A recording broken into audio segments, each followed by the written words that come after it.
اللہ رب العالمین الصلاۃ والسلام علی سید المرسلین۔ السلام علیکم ورحمۃ اللہ وبرکاتہ۔ بھائیوں اور بہنوں، آج آپ لوگ سب سے پہلے میں آپ لوگوں کو بہت مبارکباد دیتا ہوں کہ آپ لوگوں نے اپنے اتحاد کا مظاہرہ کیا اور یونیورسٹی کے ہر کونے سے وہ آپ نے بند کر کر یہاں اپنی آمد کو یہ دکھا دیا کہ ہمارے ساتھ جو ظلم و زیادتی ہو رہی ہے اس کے لیے ہم سب آپس میں ساتھ ہیں، اور کسی بھی فرقہ پرست طاقتوں سے کسی بھی جو اپنے آپ کو طاقتور سمجھتے ہوں تو ان کو یہ دکھا دینا ہے کہ انشاءاللہ فتح جو ہے وہ حق کی ہوتی ہے اور ہم لوگ حق پر ہیں، اور انشاءاللہ جب تک ہم لوگ اپنی مانگوں کو پوری نہیں کرا لیں گے اسی طرح ہم اپنے احتجاج کا مظاہرہ کرتے رہیں گے۔ یہ ہمارا احتجاج بہت ہی پرامن طریقے سے ہو رہا ہے، اور یونیورسٹی ایڈمنسٹریشن اس بات کو بھی بخوبی جانتا ہے کہ کبھی بھی نان ٹیچنگ نے آن کر، اور یہاں ڈسٹرکٹ ایڈمنسٹریشن بھی جانتا ہے کہ نان ٹیچنگ نے کبھی بھی یونیورسٹی اور شہر کے فضا کو ماحول کو کبھی خراب نہیں ہونے دیا۔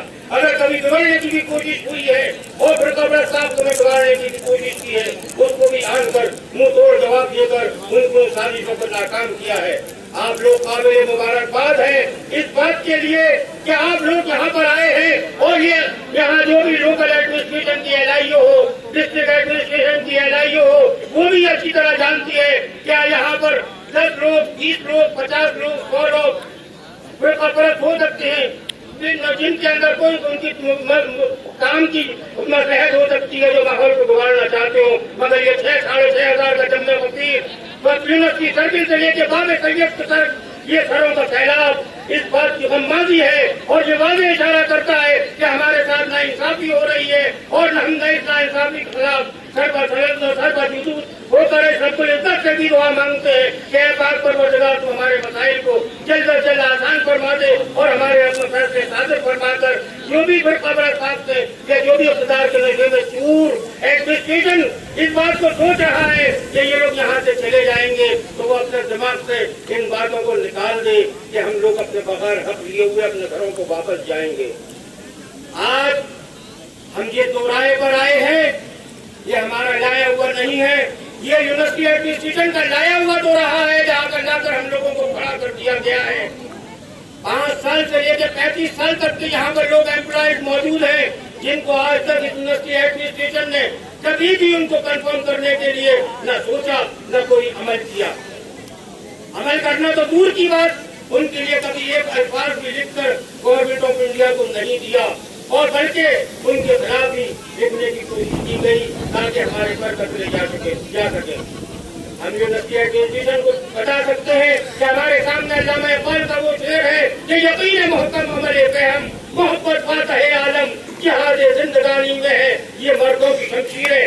آج ہم اپنے جہاد کے لیے یہ گلوبل ڈیموکریٹک وے سے جو جہاد کر رہے ہیں ہم اس کو جاری و ساری رکھیں گے، اور انشاءاللہ جب تک ہماری مانگیں پوری نہیں ہو جائیں گی یہ جاری و ساری رہے گا۔ آج میں ایک بات آپ کو اور بتا دوں، ابھی 12 تاریخ کو ہمارا ایک پروگرام ہونا تھا جس میں ہمارے ایک ساتھی ہیں جو ہمارے ساتھ ہے ٹیمپریری ہے، ان کے جذبے کو میں سلام کرتا ہوں کہ انہوں نے یہ کہا کہ 12 تاریخ کو بیٹھے گاندھی صاحب اگر ہنگر اسٹرائک پر بیٹھیں گے تو ہم لوگوں کے لیے یہ ہوگا کہ ہم وہاں جا کر کھانا کھا لیں۔ میں ان کے جذبے کو سلام کرتا ہوں، اور ایسے جذبے کے لوگ پتہ نہیں کتنے ہوں گے جو چھپے ہوئے ہیں، وہ ہماری خاطر اسٹرائک پر بیٹھے خود بھوکا رہے اور ہم کھانا کھائیں۔ اس لیے میری بھی یہ درخواست ہے کہ جس دن یہاں پر اگر ہنگر اسٹرائک ہوتی ہے دل دیکھ اور لوگ ہمارے ساتھ یہاں بیٹھتے ہیں تو اس دن بھی ہم لوگ ہمارے لیے یہ بہتر ہوگا کہ ہم ان کے سامنے کچھ نہ کھائیں، ہو سکے تو روزہ رکھ لیں، اس کا ثواب ہمیں بھی ملے گا اور جسمانی اور روحانی ثواب بھی ملے گا، اور جسمانی اور روحانی صحت کے لیے بھی ہمارے لیے بہتر ہوگا۔ اگر کسی مجبوری سے وہ لوگ روزہ نہیں رکھ سکتے اور یہ نوبت آتی ہے، لیکن مجھے یقین ہے کہ انشاءاللہ یہ نوبت نہیں آئے گی، اور اگر آتی ہے تو ہم ان کا ساتھ شانہ بشانہ لڑتے ہوئے یہاں اسی تعداد میں یہاں موجود رہتے ہوئے ان کی ہمت افزائی کرتے رہے، اور کوئی بھی ان کے خلاف کوئی بھی نازیبا حرکت نہ کر سکے، کیونکہ جب اسٹرگل چلتا ہے تو اس میں کچھ لوگوں کے ذریعے ماحول کو بگاڑنے کی بھی کوشش کی جاتی ہے۔ یہ ہماری یونیورسٹی ہے، یہ ہم جانتے ہیں کہ ہمارے آباء و اجداد نے اپنے خون پسینے سے اس کو سینچا ہے، اگر ہمارے آباء و اجداد نے اس کو نہ سینچا ہوتا تو آج یہ منزل میں نہ کھڑی ہوتی، اور یہ سر سید علیہ رحمہ کی कोशिश और काबिश है। अल्लाह ताला उनको जन्नतुल फिरदौस में जवार रहमत अता फरमाए और उनकी कब्र को अपने नूर से मुनव्वर और मुजल्ला फरमाए। ये उस अकेले फर्जंद वाहिद की कोशिश थी कि आज ये इतना बड़ा बाग बनकर यहाँ खड़ा हुआ है और दुश्मन ताकतें इसको मिटाने के ऊपर करते हैं। और अरबाब वाले इक़्तिदार, अब भी मैं उनसे ये दरख्वास्त करता हूँ, जनाब मोहतरम वाइस चांसलर साहब, आपके पास अब भी मौका है कि आप अपने हमारी मांगों को पूरा करके अपने अल्फाज को सुनहरी रूप में अपने अल्फाज को अपने नामों को लिखवा दें। जैसे हमारे पास साबिक़ वाइस चांसलर जी मौजूद है, अली मोहम्मद खुसरो साहब, जनाब फारूकी साहब, आज वो लोग भी ऐसे वाइस चांसलर रहे जो उनके नाम पर आए हमने अपने डिपार्टमेंट खोले और ताकि वो जिंदगी भर यहाँ लोगों के जहनों में रहेंगे कि अहमद फारूक जी आए गए तो वाइस चांसलर आए थे, जिसने यूनिवर्सिटी के अंदर 4 साल लगाए और यूनिवर्सिटी स्टाफ के साथ साथ यूनिवर्सिटी में नए डिपार्टमेंट भी खोले।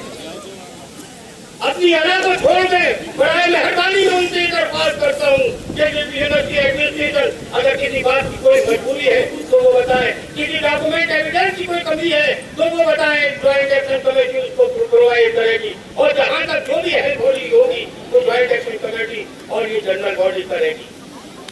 हम लोग भी एक कार होती है, उसके 4 पहिए होते हैं, उसका एक पहिया हम भी हैं। अगर ये समझे कि एक पहिए में पंचर हो जाएगा तो गाड़ी चल जाएगी तो ये तो खामख्याली होगी। जो लोग ये सोचते हैं कि अगर नॉन टीचिंग को आदत नहीं रहेगी तो यूनिवर्सिटी चलती रहेगी तो ये खामख्याली है, क्योंकि सफाई आप नहीं कर सकते, झाड़ू आप नहीं दे सकते, एजुकेटिंग वर्क आप नहीं कर सकते, लाइट और मेंटेनेंस का काम आप नहीं कर सकते, तो उसके लिए आपको लोगों की जरूरत है। इसलिए लैबों को चलाने के लिए एक टेक्निकल स्टाफ की भी जरूरत होती है और उसको ट्रेन होने में एक अर्सा लगता है। आज हमारे सीनियर हजरात सारे के सारे रिटायर हो चुके हैं, उनकी जगह कोई भी अपॉइंटमेंट नहीं हो रहा है। 2008 से लेकर आज तक कोई जनरल सर्कल कमेटी नहीं हुई सिवाय उन लोगों के जो भरू में मिन्नत रहे एडमिनिस्ट्रेशन के। उसके अलावा किसी भी जनरल बॉडी के लिए जीएसटी और टीटीसी वगैरह का इंतजाम नहीं किया गया। इसलिए मैं एडमिनिस्ट्रेशन से दरख्वास्त करता हूँ कि वो तमाम लोगों को रेगुलराइज करते हुए और जीएसटी और डीपीसी वगैरह कराए ताकि यूनिवर्सिटी का माहौल सही रहे। जब नाक पेंटिंग आती है तो यही नॉन टीचिंग स्टाफ होता है जो अपनी सर भर की बाजी लगाकर 24 घंटे समय सर सैयद की आजादी के लिए लगा रहता है, तो नाक पेंटिंग आपको मार की शक्ल में देकर जाती है, जिससे आपका सर बुलंद होता है। अगर ये यूनिवर्सिटी नॉन टीचिंग अगर इतनी मेहनत न कर सके, न करे, तो शायद हमारी यूनिवर्सिटी का मुकाम कहाँ होता ये आप बखूबी जानते हैं। इसको कहना ज्यादा जरूरी नहीं समझता मैं।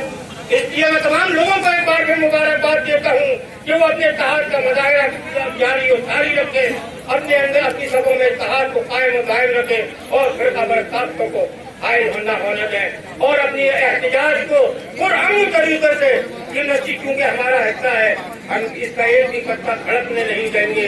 हमारी दानिश के यूनिवर्सिटी की एक कंकड़ भी इधर से उधर नहीं होगी और इस चीज को हम अपने दामन में चीर करते हुए ये कोशिश करेंगे कि जब तक ये स्ट्राइक चलेगी हम इसी तरह सर से सर जोड़े हुए, कंधे से कंधा मिलाए हुए, टांग से टांग बांधे हुए एक साथ चलते रहेंगे और खड़े रहेंगे।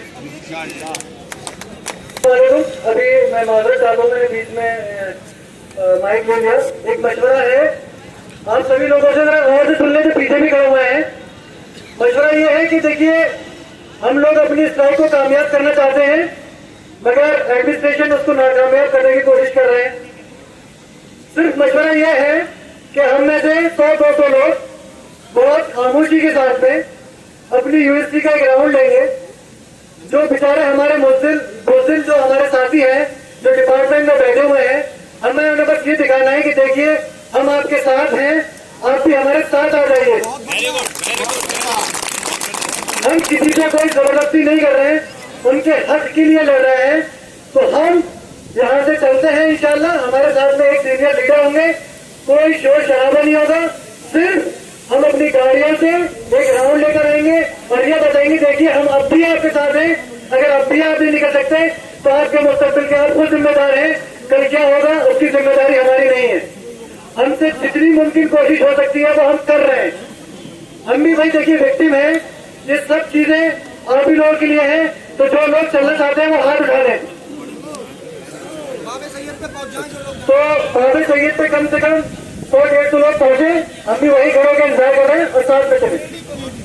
सलमान खलील साहब को सुना कि कुछ हमारे साथी शायद वो किसी दबाव में या किसी मजबूरी के तहत ऑफिस में मौजूद है, उनको समझाने के लिए यहाँ से एक टीम जा रही है जो हम तरीकों से बहुत शाइस्तगी के साथ उनके मना करने लाने की कोशिश कर रही है। इसके बाद तमाम ही हजरात से मेरी दरख्वास्त है कि जो खड़े हुए हैं वो करीब आ जाए। हजरात, हम आज इस मुकाम पर हैं कि हमें वो शेर याद आता है कि अगर आज भी हमने अपने आप को इत्तेहाद में नहीं किया तो आने वाला वक्त हमारे जो टेम्परेरी एडहॉक और डेली वेजेस भाई हैं उनके बीवी बच्चों की रोजी रोटी का सवाल है। वैसे राज़िक़ अल्लाह है, अल्लाह ने जहाँ रिज़्क़ देने का वायदा किया है वहाँ ये भी कहा है कि तुम जद्दोजहद करो, ये तुम्हारा इख्तियार है कि रिज़्क़ हलाल लो या रिज़्क़ हराम। अल्लाह ने कुछ चीजें सारे राज़िक़ अल्लाह है, खालिक़ अल्लाह है, मालिक अल्लाह है, मगर कुछ चीजें बंदे के इख्तियार में दे दी गई है कि जाओ ये तुम्हारे इख्तियार में है, हिसाब व किताब मैं दूंगा तुमने इसको सही तरीके से हासिल किया या नहीं किया, तुम्हें जो कुछ मैंने नेमत दी उसको तुमने सही तरीके से खर्च किया या नहीं किया। जब तो यह करना हमारा काम है, फैसला देना रिज़्क़ देना अल्लाह का काम है। कहावत में आपको सुना दूं, अल्लाह भूखा उठाता है, भूखा सुलाता नहीं है। बशर्त देहाती, अल्लाह भूखा उठाता है, भूखा सुलाता नहीं है, और अगर बंदा ना खाए तो मार मार के खिलवाता है। ये वाक़या है इतिहास का। एक मस्जिद में जमात गई, वहाँ जाकर उन्होंने आलिम साहब ने ये कहा कि लोगों जमात में जाओ, अल्लाह भूखा उठाता है, भूखा सुलाता नहीं है। यहाँ पर कैसा होगा ये नहीं सोचा कि मैं भी तो देखूं मोबाइल काम कर मेहनत करते हुए मर रहा हूँ कि अल्लाह कैसे भूखा उठाता है, भूखा सुलाता है। लोग घर से निकल जाता है और घर पे जाके कहता है कि मैं कुछ नहीं खाऊंगा पीऊंगा, मैं भी तो देखूं अल्लाह कैसे भूखा उठाता है, भूखा सुलाता नहीं है। अल्लाह के ऊपर तवक्कुल करा उस शख्स ने, और अल्लाह की क्योंकि वहदानियत को ललकारने की कोशिश की। मैं यही कहूंगा चाहिए कि उनको अल्लाह ताला ने हम लोगों के लिए कभी कभी कुछ वाक़यात के तरीके से देता है ताकि हम अपनी इस्लाह कर सकें। वो सब घर से निकलता है, घर वालों ने समझाया कि तू पागल हो रहा है, कल खा भी जो भी अल्लाह ने दिया है वो तो मैं नहीं, मैं तो मेहनत करते करते मरा जा रहा हूँ, काम को पेट नहीं भरता, लेकिन तो देखूँ कैसे उठाता है। मेरे वालों ने समझाया, इधर उधर समझाया, वो गाँव से बाहर निकल गया, एक कब्रिस्तान में छुप गया। तो ये महसूस हुआ कि यहाँ से भी मुझे पकड़ कर ले जाया जाएगा, तो एक ऊँची की कब्र के अंदर घुस गया। अब उस खालिक़ के कायनात की करामत को देखिए, उसकी कुदरत को देखिए, जो उसने हिसाब वहाँ पैदा किया था कब्रिस्तान में। एक कब्र के ऊपर रात की तारीखी हो गई, उसको नींद का भी गलबा आने लगा था, मगर अल्लाह का कहना है कि भूखा सुलाता नहीं हूँ, इसलिए उसको नींद नहीं आने दी। एक कब्र के ऊपर कुछ हलवा रखा हुआ था, अगरबत्ती जल रही थी, चिराग जल रहा था, वही चोरों का गुजर होता है, वो अपना हंसा बसा करते हैं। जब उनको खुशबू आती है तो वो खाने की तरफ दौड़ते हैं, क्योंकि अल्लाह का एक निजाम था, वो शायद उसकी खिदमत के लिए लिखा था। तो अल्लाह ताला ने उसको निजाम के तहत उनमें से एक आदमी के जहन में ये डाला जो उनका साथी था कि सरकार हम इसको खा रहे हैं, कहीं ऐसा तो नहीं किसी को हमारे यहाँ आने की खबर हुई हो और यहाँ जहर मिलाकर रख दिया और हमें मारने का वो हो। तो उसने पूछा कि हाँ ये बात सही है। उसके जहन में आ गया, उसके जहन में जैसे ही आया उसने कहा ढूंढो, बड़ी दूर ढूंढा गया, क्योंकि उधर इतने वसाइल भी नहीं थे, लोग ज्यादा दूर नहीं जा सकते थे। उनके पास जो भी साधन थे, घोड़ा वगैरह, उससे ढूंढा गया, नहीं निकलता है। फिर वो खाने की कोशिश करते हैं, फिर उसको फांसी का धक्का लगाती है तो उनके कान खड़े हो जाते हैं, वो सब यकीन में बदल जाता है कि वाकई में इसमें जहर मिला हुआ है, कुछ हुआ देख रहा है। फिर वो ढूंढते हैं, फिर नहीं मिलता, फिर खाने के लिए आगे बढ़ते हैं, तो फिर उसको फांसी का बंदा उठता है, उसकी उस जद्दोजहद में उसको निकाल कर लाते हैं, उससे कहते हैं कि ये था, मगर वो तो कुछ और रमक में था, अल्लाह को कुछ और मंजूर था। वो शख्स को जो है खाने के लिए कहते हैं, वो मना करता है कि नहीं खाऊंगा, तो वो मारना शुरू कर देते हैं, और कोई ये नहीं पूछता क्यों नहीं खाएगा, बस मारते हैं कि खा के नहीं खाऊंगा, खा नहीं खा, पिटते पिटते जब वो निकाल हो जाता है, सुबह से शाम तक का भूखा था, उसने खाना शुरू किया तो वो सब जरा सी देर में कट कर गया। और उसके बाद वो लोग खुशी मनाने लगे कि हमारे लिए जहर रखा था, अब ये खुद ही मरेगा इतना। मगर कुछ देर के बाद इसमें तवानाई आई, लोगों ने देखा उन चोरों का जो भी था डकैतों का, ये उसने कहा इसके तो कुछ नहीं हो रहा, ये तो और है। बोले तूने रखा था कि नहीं, बोले तो फिर यहाँ क्यों था कि ऐसे ऐसे बात की, तो उसमें दो लाते और मारी, उसे घर से भगा, वहां से भगा दिया। ये साले हमारे हिस्से का भी तो खा गया। तो अल्लाह तो वो चीज है कि भूखा उठाता है, भूखा सुलाता नहीं है, मगर हमें भी उसको हुक्म दिया है कि जाओ जमीन पे फैल जाओ और अपना रिस्क तलाश करो। तो ये तलाश करना हमारे लिए फर्ज अव्वलीन है, और अपनी औलाद और बच्चों की परवरिश करना हमारे ऊपर बहैसियत माँ बाप फर्ज किया है। इसलिए हमें अपने बच्चों की तरफ देखते हुए आज अपने एहतियात को और अपने हकूक की लड़ाई को पुरानी तरीके से आगे बढ़ाना है और जद्दोजहद करती रहनी है। और ज्वाइंट एक्शन कमेटी को हर तरीके से तन मन धन से, अगर इनको धन की भी जरूरत पड़े, आज 3 महीने से जाहिर तो आपके धरने को हो गए। इस एजुकेशन को आज 1 साल 14 महीने के करीब होने जा रहे हैं। 22 दिसंबर 1922 से आपका ये एजुकेशन चल रहा है। 11 महीने के करीब डॉक्यूमेंट्री एजुकेशन आप लोगों का चलता रहा, और 104 दिन से आज आपका धरना चल रहा है। 104 दिन के अंदर कितना पैसा खर्च हुआ, कोई भी आदमी से इन्होंने किसी से भी एक भी पैसा नहीं लिया। ये ज्वाइंट एक्शन कमेटी अपने आप अपने इस खर्चे को भी उठा रही है। अगर इनको मैं अपनी तरफ से यकीन दिलाता हूँ ज्वाइंट एक्शन कमेटी को कि अगर इनको किसी वक्त खुदा न करे पैसे की भी जरूरत है तो हम लोग सब हाजिर हैं, और इंशाअल्लाह जो भी पैसे की जरूरत होगी हम उसको पूरा करने की कोशिश करेंगे। और मैं सिर्फ आपसे एक अपील करूंगा कि इत्तेहाद को कायम और दायम रखें, और जब तक हमारे मसाइल हल न हो जाए इसी तरह अपने सबों में इत्तेहाद बनाते हुए ज्वाइंट एक्शन कमेटी के हाथों को मजबूत करिए और अपने हुकूक की लड़ाई को कामयाब कीजिए। अस्सलामु अलैकुम व रहमतुल्लाहि व बरकातहू। बहुत शुक्रिया मुदस्सिर भाई। अब सभी लोगों से मेरी गुजारिश है कि आगे आ जाए, क्योंकि मैं जिनको बुलाना जा रहा हूँ उनको सुनना बहुत जरूरी है। मैं एक ऐसे शख्स को बुलाने जा रहा हूँ जो एक मर्द मुजाहिद है, हमारी लड़ाई लड़ रहे हैं और आंखों में आंखें डाल के इंतजामिया की हर मसले पर खड़े हैं, हर मामले में टक्कर दे रहे हैं। इसलिए जो लोग दूर दूर है, इधर सर्किल की तरफ दूर है, सब लोग जल्दी से आ जाए, सब लोग आ जाए। मैं जिन्हें बुलाने जा रहा हूँ उनकी एक एक बात आपके जहनों में ज़हन नशीन होना बहुत जरूरी है। एक ऐसे शख्स का जो इस आंदोलन की रीढ़ की हड्डी है, जो इंतजामिया से कई बार ढल गए, जो बड़े बड़े सूरमाओं से इंतजामिया के डर गए। इसलिए आप सब लोग तो सर्किल पे जल्दी से इधर आ जाए। शादा भाई, नगर आगर भाई, सबको रोके इधर आ जाए। रागी भाई, सबको रोके इधर आ जाए। और जो लोग पीछे बाबा सैयद तक इधर आ जाए जल्दी से जल्दी। आइए सब लोग।